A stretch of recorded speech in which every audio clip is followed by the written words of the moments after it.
ಇತ್ತೀಚೆಗೆ ತೀವ್ರ ಚರ್ಚೆಗೆ ಒಳಗಾಗ್ತಿರೋ ವಿಷಯ. ಆದರೆ ಬೆಂಗಳೂರಿನ ಈ ಪ್ರಕರಣ ಮಾತ್ರ ಭಲೆ ವಿಚಿತ್ರ. ಹಿಂದೂ ಧರ್ಮದಲ್ಲಿ ನಂಬಿಕೆ ಇಲ್ಲ ಎಂದಿರೋ ಯುವತಿಯೊಬ್ಬಳು ಮುಸ್ಲಿಂ ಮತಕ್ಕೆ ಪರಿವರ್ತನೆಯಾಗಿದ್ದಾಳೆ.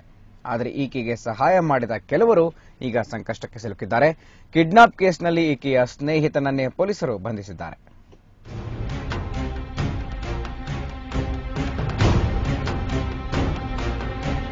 ಈಕೆ ಹೆಸರು ಕಾವ್ಯ. ಬೆಂಗಳೂರಿನ ಸಂಜಯನಗರ ನಿವಾಸಿ ಶ್ರೀನಿವಾಸಾಚಾರಿ ಎಂಬುವವರ ಮಗಳು. ಕಾವ್ಯ ಈಗ ಮರಿಯಾ ಅಂತ ಹೆಸರು ಬದಲಿಸಿಕೊಂಡಿದ್ದಾಳೆ. ಹಿಂದೂ ಧರ್ಮದಿಂದ ಮುಸ್ಲಿಂ ಧರ್ಮಕ್ಕೆ ಪರಿವರ್ತನೆಯಾಗಿದ್ದೇ ಹೆಸರು ಬದಲಾವಣೆಗೆ ಕಾರಣ. ಈಕೆಗೆ ಇತ್ತೀಚೆಗೆ ಹಿಂದೂ ಧರ್ಮದಲ್ಲಿ ನಂಬಿಕೆ ಇಲ್ವಂತೆ. ಹಾಗಾಗಿ ನಾನು ಮುಸ್ಲಿಂ ಧರ್ಮಕ್ಕೆ ಪರಿವರ್ತನೆಯಾಗಿದ್ದೇನೆ ಅಂತಾಳೆ ಈಕೆ.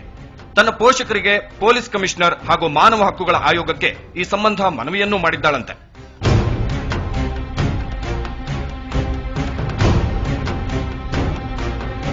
ಇದೇ ಏಪ್ರಿಲ್ 3ನೇ ತಾರೀಕು ಮನೆ ಬಿಟ್ಟು ಹೋದವಳು ಇಲ್ಲಿವರೆಗೂ ಮನೆಗೆ ವಾಪಸ್ ಬಂದಿಲ್ಲ.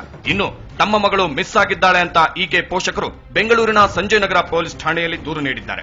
ದೂರು ದಾಖಲಿಸಿಕೊಂಡ ಪೊಲೀಸರು ಕಾವ್ಯ ಸ್ನೇಹಿತರಾದ ಬಿಲಾಲ್, ಐಶ್ ಹಾಗೂ ಐಶ್ ತಂದೆ ಮುಷ್ತಾಕ್ ಎಂಬುವರನ್ನು ವಶಕ್ಕೆ ತೆಗೆದುಕೊಂಡು ವಿಚಾರಣೆ ನಡೆಸಿದ್ರು. ಬಳಿಕ ಐಶ್ ಹಾಗೂ ಮುಷ್ತಾಕ್ ಇಬ್ಬರನ್ನು ಬಿಟ್ಟು ಕಳಿಸಿದ್ರು. ಆದ್ರೆ ಬಿಲಾಲ್ ಮೇಲೆ ಕಿಡ್ನಾಪ್ ಪ್ರಕರಣ ದಾಖಲಿಸಿಕೊಂಡು ಇಲ್ಲಿವರೆಗೂ ಬಿಡುಗಡೆ ಮಾಡಿಲ್ಲ. ಆದ್ರೆ ಕಾವ್ಯ ಅಲಿಯಾಸ್ ಮರಿಯಾ ಇದೀಗ ಮತ್ತೆ ಪೊಲೀಸರಿಗೆ ಮನವಿ ಸಲ್ಲಿಸಿದ್ದಾಳೆ. ನನ್ನನ್ನು ಯಾರು ಕಿಡ್ನಾಪ್ ಮಾಡಿಲ್ಲ, ನಾನೇ ಮುಸ್ಲಿಂ ಧರ್ಮದ ಮೇಲೆ ನಂಬಿಕೆ ಇಟ್ಟು ಬಂದಿದ್ದೇನೆ, ಹಾಗಾಗಿ ಬಿಲಾಲ್ ನನ್ನು ಬಿಡುಗಡೆಗೊಳಿಸಿ ಅಂತ ಮನವಿ ಮಾಡಿದ್ದಾಳೆ. ನನ್ನ ಫ್ರೆಂಡ್ಸ್ ಮೇಲೆ ಇವರೆಲ್ಲ ನನ್ನ PU ಫ್ರೆಂಡ್ಸು. ಬಿಲಾಲ್, ಐಶಾನ ಅವಾಗವಾಗ ಹರಾಸ್ ಮಾಡ್ತಿದ್ದಾರೆ. ಬಿಲಾಲ್ನ ಅರೆಸ್ಟ್ ಮಾಡಿ ಲೈಕ್ ತುಂಬಾನೇ ಹೊಡೆದಿದ್ದಾರೆ. Blue and black, he's bleeding. ಈಗ ಅವ್ರನ್ನ ರಿಲೀಸ್ ಮಾಡಬೇಕು. ಅಫ್ಕೋರ್ಸ್ ಅವ್ರದ್ದೇನು ತಪ್ಪಿಲ್ಲ ಅಂದ್ರೆ ಅವ್ರನ್ನ ಸ್ಟೇಷನಲ್ಲಿ ಇಟ್ಕೊಳ್ಳೋದ್ರೆ ಅವ್ರಿಗೆ ಬೇಕಾಗಿದ್ದು ನಾನು ತಾನೆ. Like when I am like out of that, ಇವಾಗ ನಾನು ಬಂದಿದ್ದೀನಿ. ಹೀಸ್ ನಾಟ್ ಲೈಕ್ ಅವನೇನು ನಾನು ಕಿಡ್ನಾಪ್ ಮಾಡಿಲ್ಲ ಅಥವಾ ಏನಿಲ್ಲ. ಅವ್ನಿಗೆ ನನ್ನ ಬಗ್ಗೆ ಏನಾಗಿದೆ ಅಂತಲೂ ಗೊತ್ತಿಲ್ಲ ಅವನಿಗೆ. ಕಾವ್ಯ ಇಲ್ಲಿವರೆಗೂ ಬೆಂಗಳೂರಿನ ಕೆಲವು ಮುಸ್ಲಿಂ ಸೆಂಟರ್ಗಳಲ್ಲಿ ಉಳಿದುಕೊಂಡಿದ್ದಾಳೆ. ಸ್ನೇಹಿತರು ಈಕೆಗೆ ರಕ್ಷಣೆ ಒದಗಿಸಿದ್ದಾರೆ. She can approach any of the Islamic centers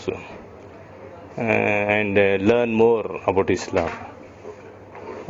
Then other things it is left to her independently. After marriage or other, it is left to her. First she has to understand what Islam is. ಯಾಕಂದ್ರೆ ನಮಗೂ ಗೊತ್ತಿಲ್ಲ ಎಷ್ಟು ದೂರ ಬಂದವರಂತ.